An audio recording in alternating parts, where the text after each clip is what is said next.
CBN, seu direito. Todas as quartas-feiras a gente fala sobre direito trabalhista aqui no quadro Seu Direito do Estúdio CBN. Vinícius Cascone, muito boa tarde, Vinícius, bem-vindo mais uma vez. Boa tarde, Marco, boa tarde, Taila. Boa tarde a todos os ouvintes da CBN Campinas. Sempre uma enorme alegria estar com vocês aqui.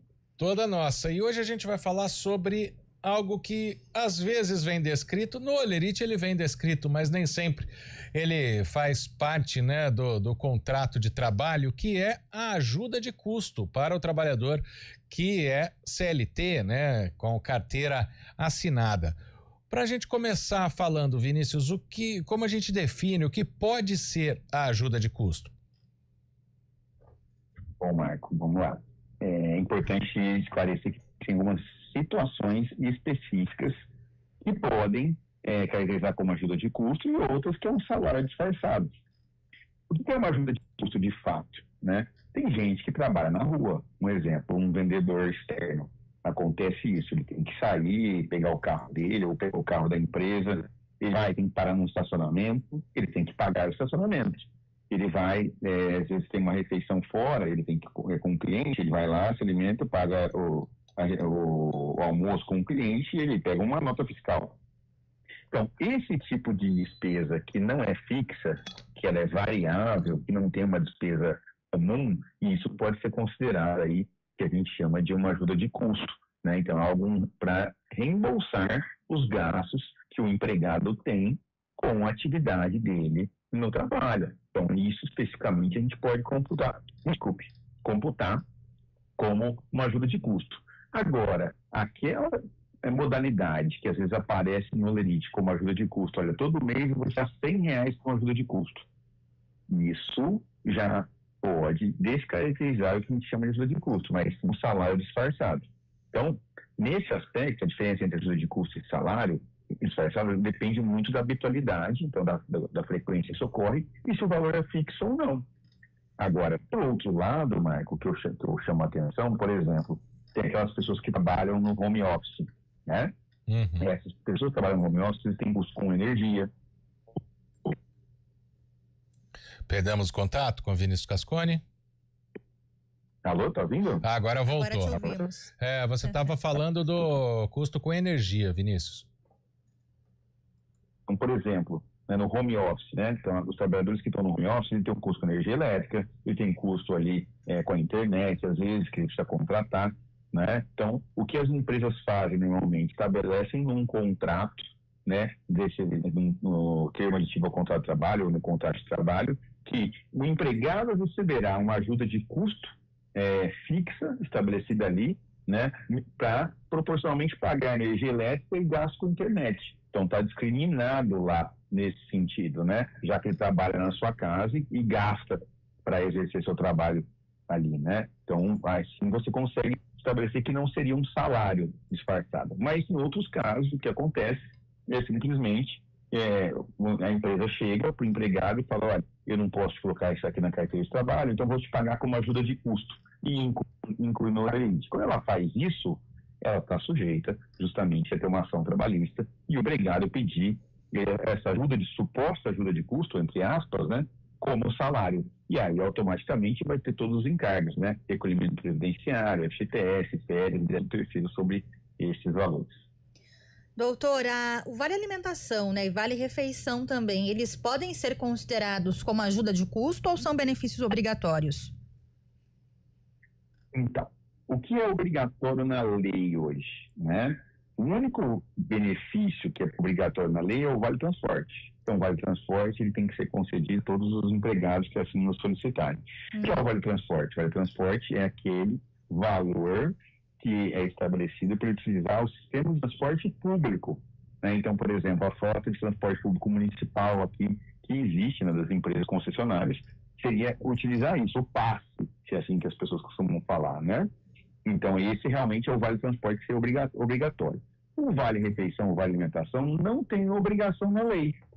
Então, não é a lei que o determina que uma empresa pague a seus empregados o Vale Refeição, o Vale Alimentação. Ou ela faz isso por liberalidade dela, por vontade dela, ou existe uma convenção coletiva de trabalho ou um acordo coletivo de trabalho, que são aquelas normas que nós já conversamos anteriormente, né? Normas firmadas entre o sindicato e a empresa ou entre o sindicato de empregados e sindicatos de empregadores, que estabelecem a obrigatoriedade do pagamento do vale-refeição ou do vale-alimentação. Então, não é a lei que determina que o pagamento desse tipo de benefício. Quem determina ou é uma convenção coletiva ou um acordo coletivo, ou se a empresa paga por liberalidade, porque quer pagar.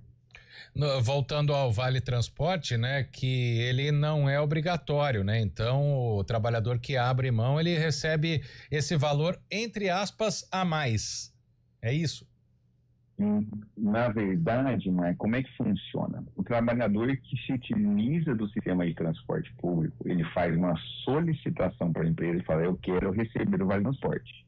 A empresa é obrigada a pagar o Vale Transporte para esse trabalhador, mediante a solicitação. Então, ele paga normalmente num cartão.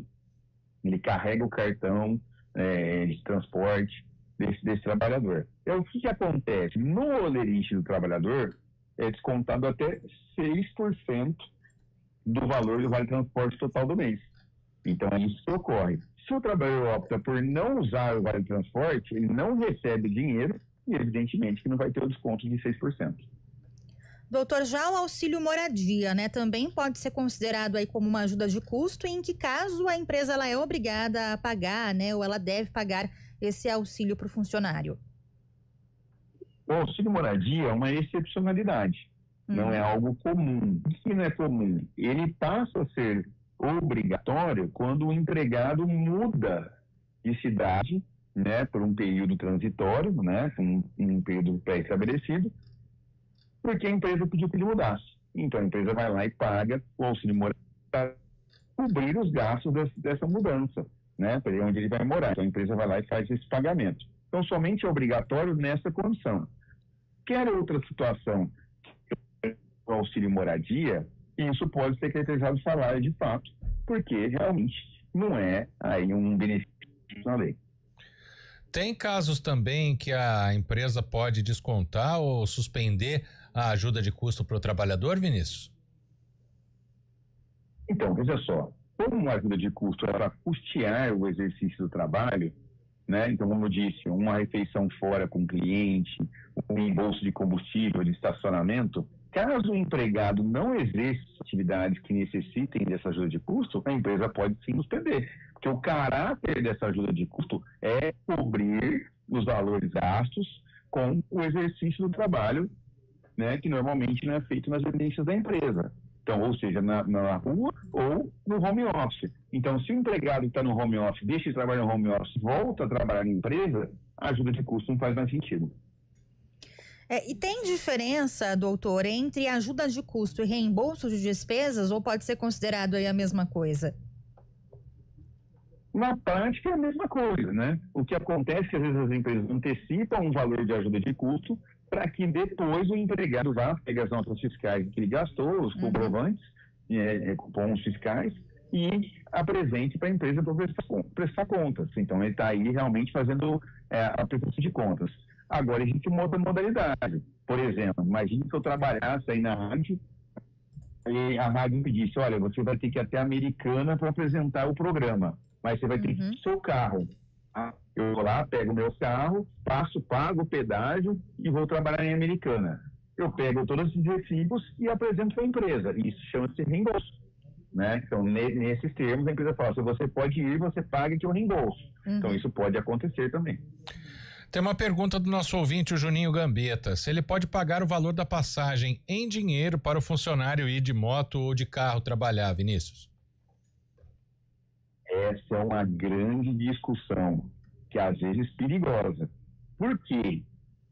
A lei fala no sistema de transporte público, mas algumas convenções coletivas estabelecem a possibilidade do pagamento de dinheiro sem que isso seja salário. Então, se a convenção coletiva prevê isso, você pode fazer, mas até o limite valor de transporte público. Um exemplo, vamos supor que a passagem custasse R$7. Se eu pago R$10, eu estou pagando a mais. Então, na verdade, é o salário disfarçado. Então, especificamente, nesse aspecto, a questão do vale transporte pago em dinheiro, o ideal é que ele seja pago no mesmo valor da tarifa de transporte. Então, você calcula o número de dias que o trabalhador ia trabalhar no mês seguinte e calcularia a passagem de ida e volta e pagaria em dinheiro. Então, os tribunais, em alguns casos, vêm aceitando isso quando tem previsão em convenção coletiva. Mas se não tiver nenhum tipo de previsão, você está sujeito a um risco de uma ação trabalhista pedindo isso como se fosse um pagamento de salário.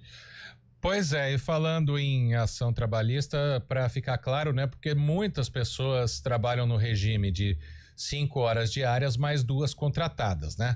Essas 2 contratadas, elas não são ajuda de custo, né? Elas já têm todos os encargos da empresa, são horas contratadas normalmente, como permite a consolidação das leis do trabalho, Vinícius?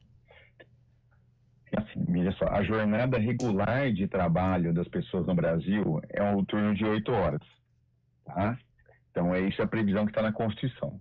Fora disso, tem uma série de outras jornadas que são exceção à regra.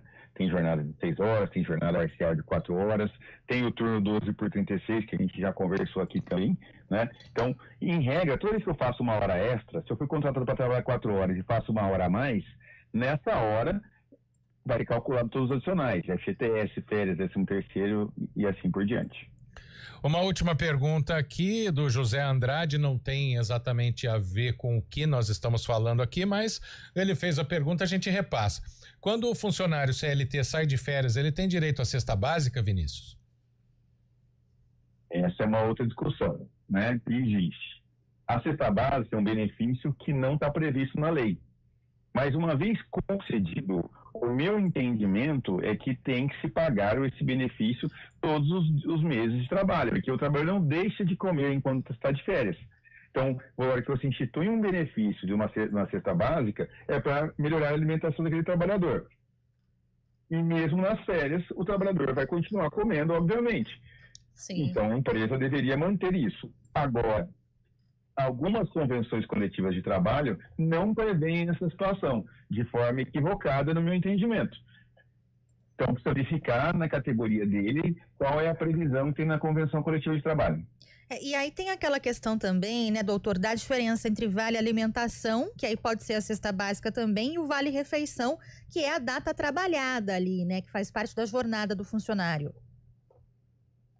Ele tem 2 benefícios separados, que é o vale alimentação da cesta básica e aí, além disso, o vale refeição. Aí realmente pode ter uma outra discussão, porque o vale refeição seria para você comer na empresa. Sim. Na empresa. Então você está ali trabalhando, sai para comer. A gente perdeu o conta. Né? Ah, sim. Então, nesse aspecto. Pode seguir, Vinícius. Tá. Nesse aspecto, o que pode acontecer. Acho que perdemos novamente aqui o contato. Só para terminar, o que pode acontecer, Vinícius? Então, o que pode acontecer é que a previsão na convenção coletiva sobre o vale-refeição especificamente, ser só para os dias trabalhados, faz com que o empregado não receba esse vale. Muitas dúvidas tiradas, portanto, de ajuda de custo e também de benefícios CLT. Vinícius Cascone, advogado trabalhista, muito obrigado pela participação aqui com a gente. Grande abraço, até quarta-feira que vem. Eu agradeço, uma boa tarde a todos. Uma boa tarde, até mais. Agora 3h23, a gente faz uma pausa rápida para o intervalo.